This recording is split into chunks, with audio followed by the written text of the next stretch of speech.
I learned everything from, well, from books that you get in the library, or from watching DVD, the making of documentaries that they would throw on there. And then when I'd hear something like, oh, we made this out of foam, and have no idea how they would make styrofoam look like a rock, then I would look that up online. If I couldn't find it, I'd ride my bike to the library, because that was still a thing that you would do in the 90s.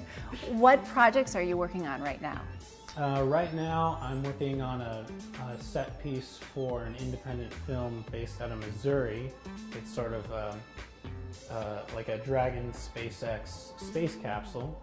And a craft scene. We're gonna half bury it out in a field. So it's huge, a huge piece. Yeah, well, big enough for one or two actors to sit crouched inside of. But that's more about the exterior. We're not gonna get any shots from inside of it. This is so cool. How did you make this? Okay, so that was a process.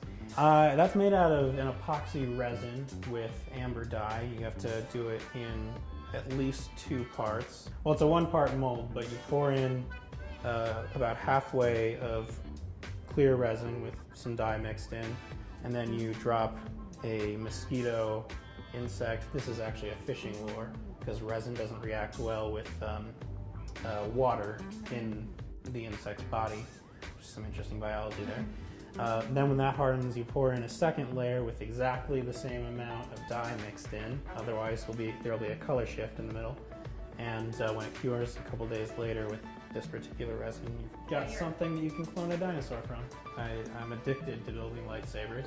You made that? Yeah. That is, this is not light. No, that's, I made that how they, this was an obsession. This was a year-long obsession for me, because I wanted to make Luke Skywalker's lightsaber from the original movie in the 70s, and Graflex Saber fans will look at this and go, that's not quite right, because they changed it multiple times throughout the movies, well, throughout the first movie and then going on through all the other movies. It's too heavy to, have the batteries in it and be hanging off of Mark Hamill's belt as he's running around, because this could actually injure you. The off version is like this without the batteries in it, and when he turns it on, they have a prop guy run out and swap it out with something that has a motor in it and a spinning blade with reflective material, and they wire it through the sleeve to a battery pack in this belt. And the helmet is a yoga mat. Let's see the helmet. That's a random background character that was visible for, I think, 3 frames in The Force Awakens. This is such a cool helmet, and it looks so heavy. It looks like a real military helmet, and it's so light. Oh yeah. And it's a yoga mat. Part of the reason why I work at a foam primarily is because when people buy these for conventions, they'll spend either a lot of money or a lot of time on their costumes, and they'll put it in their checked luggage, and they'll fly out of state, and then when they get it, it's crushed.